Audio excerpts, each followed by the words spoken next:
我哋即係我哋擺手喺度都知道自己同個樁嘅距離嚇。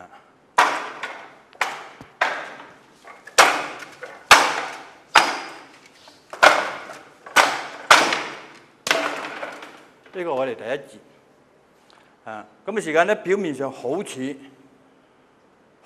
下好簡單，其實呢度已經係有幾個教我哋連消帶打嘅動作，或者我揾個人幫我示範俾。當我哋即係講第一下手，我頭先講過，當我哋接觸樁第一下手，等於對方打我哋。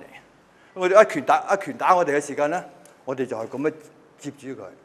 咁嘅時間咧，我哋唔能夠唔出手，等對方另一隻手打我哋，我哋喺內門走隻手上去，樁就教到我哋呢度。但係我哋點樣發揮咧？當我哋去到時間咧，我哋可以咁樣立對方，搭低對方，或者係咧一立佢就呢隻手立，呢隻手打佢。甚至咧最簡單嘅咧，當我接觸咗第一下嘅時間咧，佢呢隻手一打我嘅時間，直頭喺呢度就喺佢顎嗰度打佢一掌。呢個係我哋用咗，即係用咗呢支樁嘅運用嘅。樁手就教我哋做到呢度。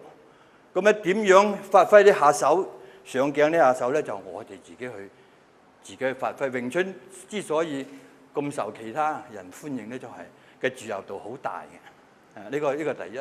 好啦，另一個佢又係呢個拳頭去打我哋。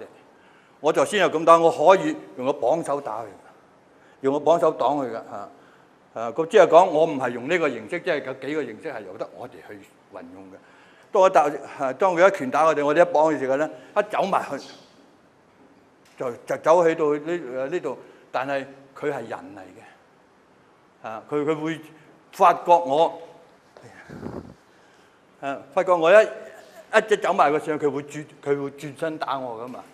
頭先打我嘅時候，我哋一加住佢咧，就又走過嚟呢邊打佢，即係等於啲節目人將一攤完嘅時間，一加完嘅時間喺呢度轉去另一個角度打佢。呢個咧就係學木人樁裏邊一定要明白。點解話要食住隻手咧？